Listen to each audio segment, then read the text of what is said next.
아니 그 직위원 부장판사 의혹은 우리 이정주 기자가 어떻게 보면 취재도 많이 하고 잘 알고 있는 걸로 보이는데 오늘 이제 대법원이 보면은 법원 감사위원회를 열어가지고 직위원 부장판사 접대 의혹을 심의한 결과 어떻게 얘기했냐면은 수사기관의 조사 결과를 기다려 향후 드러나는 사실관계가 비위 행위에 해당할 경우 엄정하게 처리하겠다. 이게 무슨 말입니까? 그냥 하겠다는 거예요? 말겠다는 거예요, 도대체?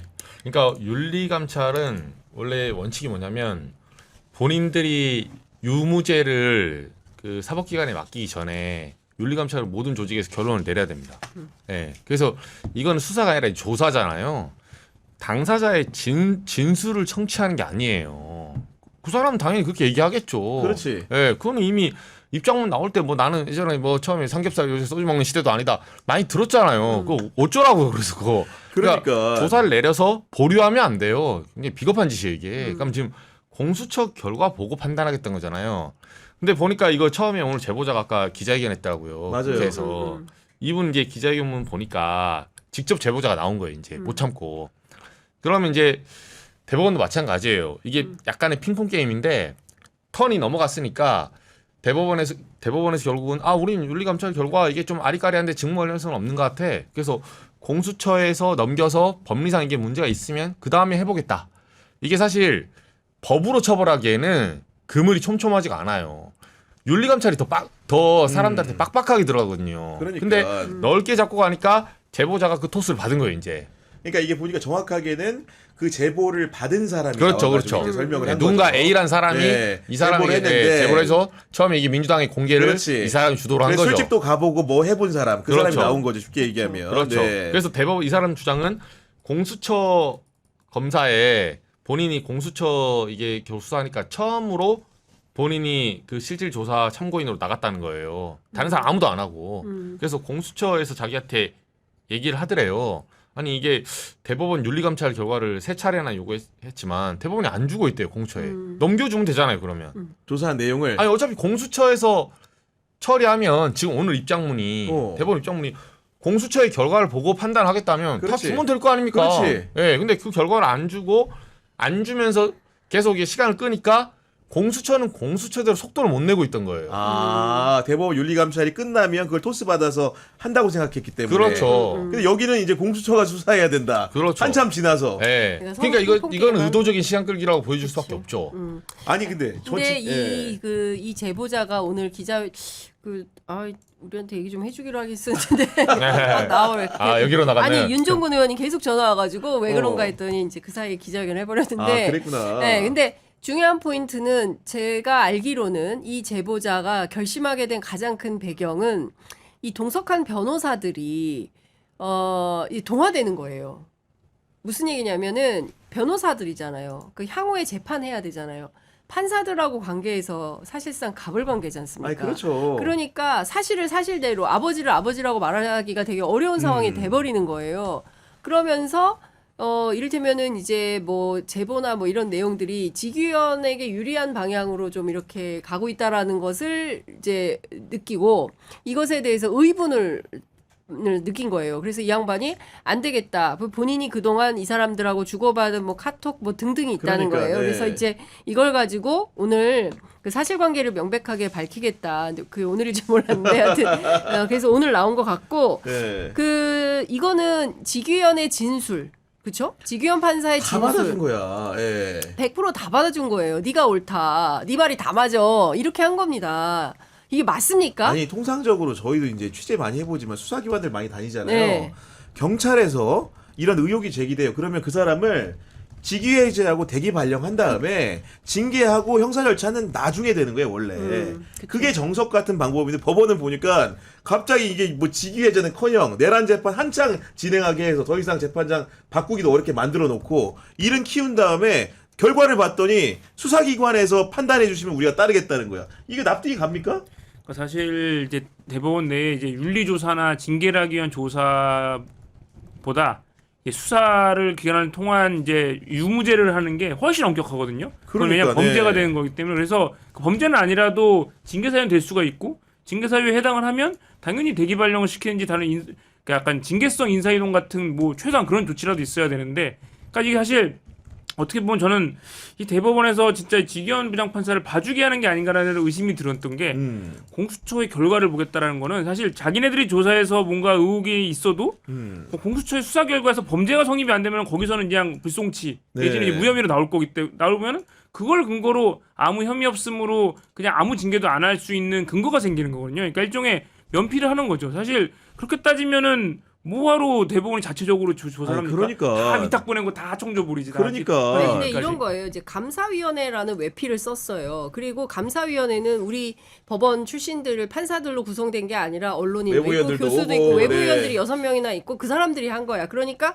대단히 공정하고 객관적이다라는 외피를 씌워가지고 마치 오늘 나온 이 감사 보고서가 사실에 부합하는 것인 양 포장을 해서 국민들을 우롱하는 그렇습니다. 처사인 거죠. 저는 이게 대단히 그 심각한 문제라고 생각을 하고요.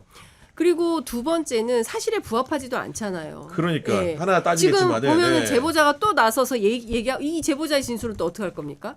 그러니까 최소한 초동 과정에서 조사를 할 때 이 제보자의 얘기도 충분히 들었어야 되잖아요. 감사위원들이 지규현 판사 얘기만 듣고 그 변호사 동석한 두 사람 얘기만 듣는 게 아니라 그 민주당의 그 무슨 기조실장인지 정무실장인지 하는 분의 얘기도 들어가지고 그러니까. 관련된 사실을 종합해서 이것이 사실에 부합한지 진실에 부합한지를 판가름해서 보고서를 써야 되잖아요. 근데 그게 아니라 일면의 진실만 담아가지고 일면의 주장만 담아가지고 얘따 이게 맞아 니네들이 이걸로 믿어라고 주장을 하는 건데 그걸 우리가 어떻게 믿겠습니까? 자, 우리 이정주 기자가 이게 탐구를 오래 해왔기 때문에 이제 하나하나 좀 따져보도록 하겠습니다. 일단은 저는 이 대법원에서 발표한 자료를 저 다 읽어봤는데 뭐 술집에 가게 된 경위가 일단 이해가 안 가요. 네. 뭐냐면은 2023년 8월 9일에 변호사 2명과 이제 지기현 판사가 만났다는 건데 1차는 그 교대역 서초동이죠. 네. 교대역 인근 횟집에 오픈된 홀에서 했다고. 오픈된 굳이 왜 써놔? 네. 마치 이제 문제가 없는 것처럼 그렇죠. 오픈된 홀에서 2시간가량 저녁 식사와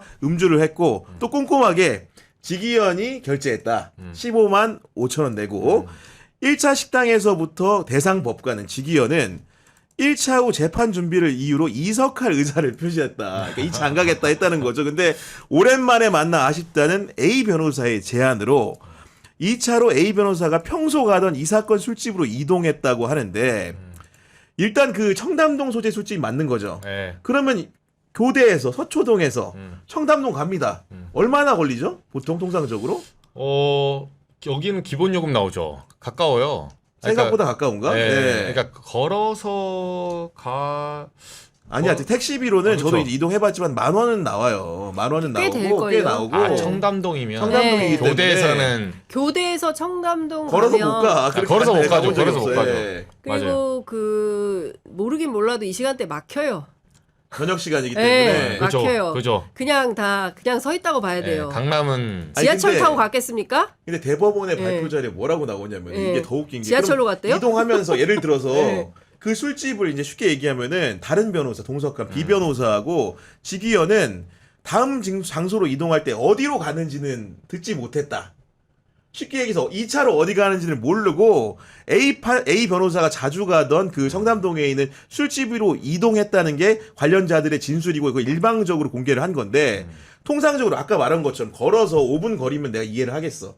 아 형님 그렇죠, 따라오세요. 그렇죠. 네, 이 2차 앞이에요. 가시죠. 근데 서초동에서 청담동 가는데 그걸 어딘지도 모르고 2차 가는 게 적어도 택시를 탔다면 만약 예를 들어서 어디 가는 거야? 이게 상식 아닙니까? 그렇죠. 그러니까 지금 저는 그 얘기를 하고 싶은데 이 그 대법원의 그 감사 보고서는 상식에 부합하지가 않아요. 상식을 배반하고 있어요. 그리고 말씀하신 대로 최소한 이동할 때 어디로 가는지는 알고 이동을 하는 것이고 그리고 2차를 갈 때 통상 그 근처에서 가지. 그렇지. 누가 무슨 특별한 이유가 있지 않는 한 네. 차로 이동하지 않아요. 저희도 뭐 네? 구기자님 그렇지 않습니까? 네, 우리 셋다 쭉 2차 갈 때 네. 택시를 타겠다는 거는 작정한 거예요. 작정한 거야.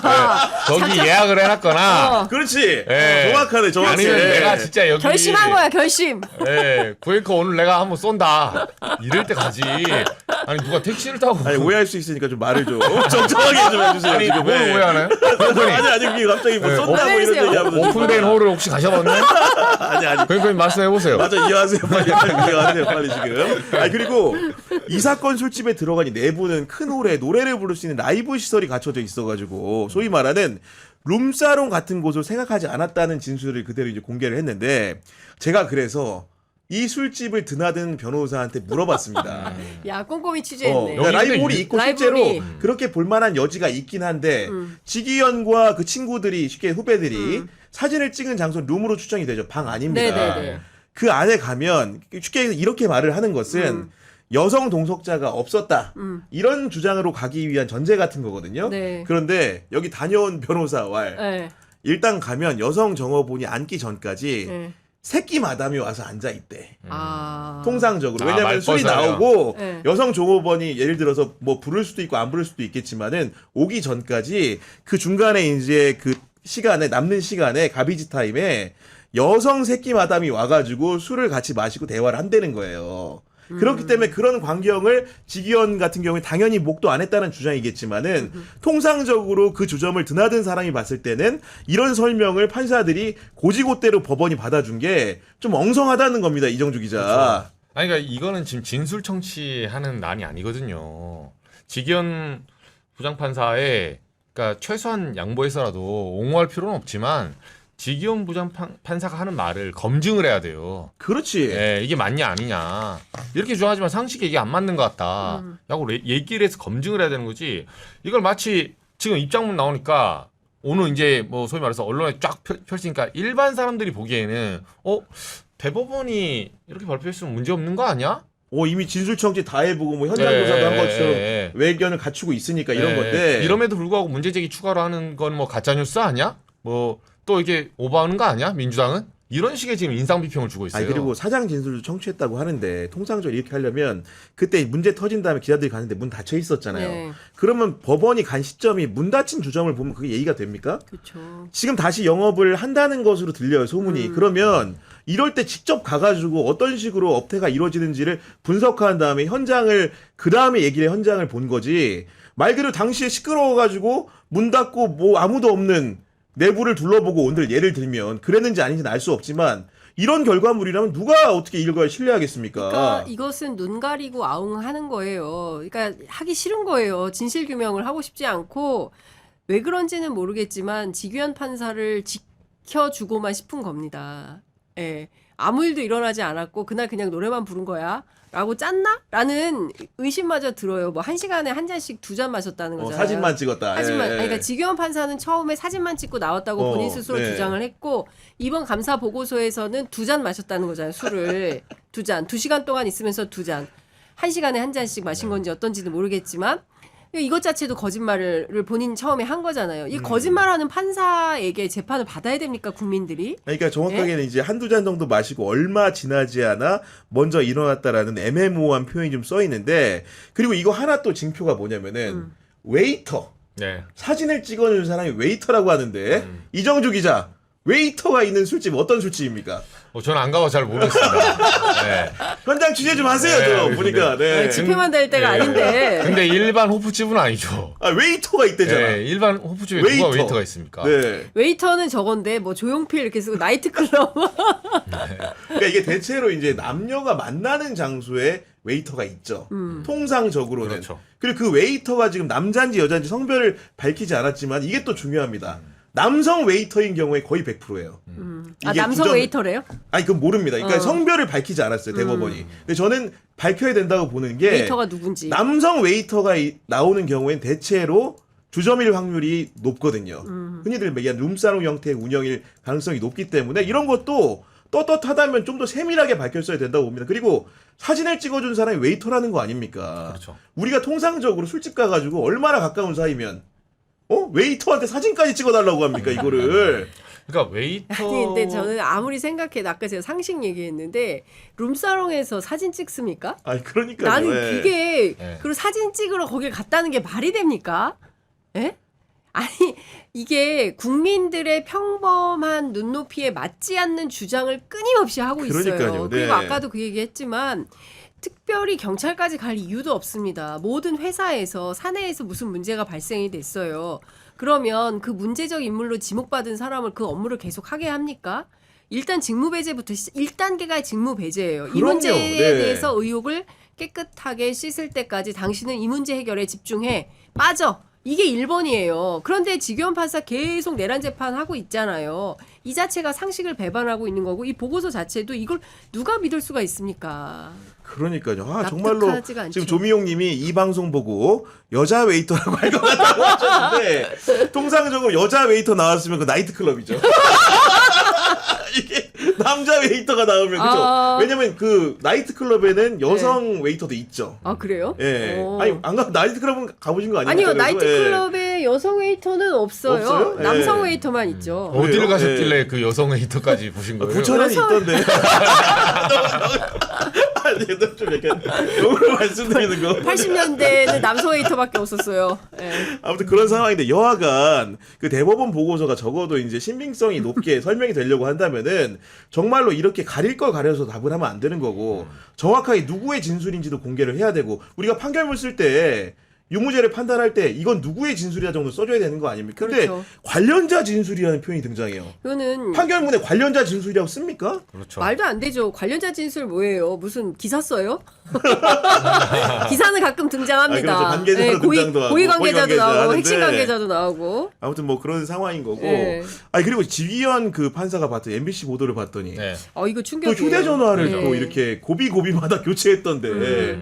야 형사재판 오래 하니까 이런 노하우가 절로 있나 봐요 보니까. 진짜 아, 이거는 네. 날짜가 정말 죽입니다. 근데 굉장히 심각한 사안이에요. 이거 보통 문제가 아니 사실이라면 아니에요. 진짜 문제죠. 이거 보통 네. 심각한 문제가 아닙니다. 예. 구속 취소 청구한 날에 그죠? 그러니까 네. 예, 그날 2월 4일 오후 3시 23분 휴대폰을 바꿨다. 그러니까 이거 너무 이상하죠. 너무 이상하죠. 무언가 통화가 있었던 거죠. 휴대폰을 바꾸지 않으면 안 될 만한 뭔가 이슈가 생긴 거죠. 이거는 수사해야 돼요, 진짜. 아니 그리고 2달 만에 또 휴대전화를 교체하는데 그때는 본인을 향한 민주당의 접대 의혹이 제기됐을 때 그 시점 즈음에 교체를 하는데 삼성 쓰다가 중국산 휴대전화 샤오미 레드미 노트 14로 교체했다는 건데 어쨌든 간에 이렇게 그 결정적인 국면마다 휴대전화를 바꿨다는 거는 그 샤오미로 바꿨다는 건 이거 안 쓰는 휴대폰이나 같다는 주장과 같아요. 네, 그렇죠. 그런 정도로 느껴질 그렇지 정도로 않나요? 네. 예, 갤럭시 쓰다가 그러니까 저는 이거는 너무 이상한데요, 진짜. 그러니까 이게 사실은 그 와중에도 좀 이렇게 싼 거를 선호하는 것인가 너무 두 번 바꾸니까 돈이 많이 들어가지고 그런 아니 건가? 그건 아닌 것 같아요. 보니까 네. 이거는 사실상 샤오미 레드미 노트에는 아무런 정보가 없는 거다. 야, 그 아무런 정보가 없는 거다. 네, 느낌이 그렇게 봐야 저는 된다. 그렇게 봅니다. 예. 여하간 이제 그 기자적 촉으로 보더라도 이거는 정말로 이런 정도의 정황이 있다고 한다면은 지기현 부장판사의 구속 취소 결정을 그냥 우리가 온전하게 그냥 법률적인 의미로만 소비하기는 좀 어려워진 것 같아요. 그렇죠. 네. 두 가지예요. 하나는 구속 취소고 또 하나는 조희대 대법원장의 파기환송. 이 두 가지에 대해서 대한민국의 사법부가 국민들이 납득할 만한 명쾌한 해명을 하지 않으면 이 문제는 탄핵감이기도 하고요. 이 문제는 수사로 밝혀서 누군가는 책임져야 될 일입니다. 이거 그냥 유야무야 넘어갈 수가 없어요. 저희 취재편이 지금 매일 얘기하고 있거든요. 지규현. 그러니까 제일 지규현 열심히 판사. 지금 네. 이게 판사들한테 찍히면 안 돼요. 근데 이렇게 의롭지 못한 사람을 끼고 도는 게 맞습니까? 그러니까요. 저는 정상적인 대한민국의 판사들이라면 그리고 검사들이라면 저는 국민의힘도 마찬가지예요. 비정상과의 헤어질 결탁을 결심, 꺼내줘야지. 결탁을 끊어내야지. 예. 끊어내야 되는 겁니다. 근데 그걸 못하고 계속 이렇게 왜 이러는지 모르겠어요. 저는 상식적으로 도무지 이해하고 납득할 수가 없어요. 예. 야, 그렇기 때문에 평상의 범주를 넘어서는 행동입니다. 이거 다. 그러니까 지금 지기현의 문제도 더 이상 이렇게 방기할 수가 없습니다. 이 문제에 대해서도 뭔가 좀 명백하게 수사에 착수한다던가 정말 조사를 제대로 할 수 있는 방식을 강구하지 않을 수가 없는 지경에 이르렀다. 이런 생각이 드는 거 공수처가 정말로 이제 존재 이유를 명확히 밝힐 때가 됐다. 그렇습니다. 이것도 못한다면 공수처는 정말로 이번에 정리가 돼야 됩니다. 이 정도도 안 된다면. 네. 근데 저는 이제 그 오동훈 공수처장이 이제 공공한 처지를 여러 라디오 방송에 나와서 요즘 이제 나와서 하더라고요. 얘기를 네. 하고 있던데 사실 이제 수사 실력이라든가 그다음에 인력 구성이라든가 그리고 제일 기가 막혔던 게 이제 최혜병 사건에서 그 김규현 변호사가 이만큼 양심 고백하려고 갖고 들어가서 다 얘기했더니 이종호 변호인이 검사였던 거잖아요. 그렇죠. 예, 그 너무 기가 막힌 상황이 이제 바로 그 공수처의 오늘의 현실이었는데 이거를 바로잡기 위해서는 제도 혁신은 좀 저는 필요하다고 생각을 하고 없애는 방식보다는 공수처, 국수본 그리고 이제 새로 등장하게 네. 될 중수청이 중수청. 서로 3자가 견제와 균형을 그리고 서로 상호 감시하는 시스템을 네. 갖춰서 수사기관 간의 경쟁을 시키는 방식으로 해야 맞아요. 조금 더 우리가 깨끗한 나라에서 살 수 있게 되지 이런 식으로 저는 이 판사 믿을 수가 있겠어요? 판사들이 뒤에서 이렇게 짬짬이 해가지고 누구는 자기에게 우호적이고 뭐 이러면은 풀어주고 자기에게 가혹하면은 벌을 세게 때리고 저처럼 재판을 앞두고 있는 사람은 매우 불안하고 이 되겠습니까?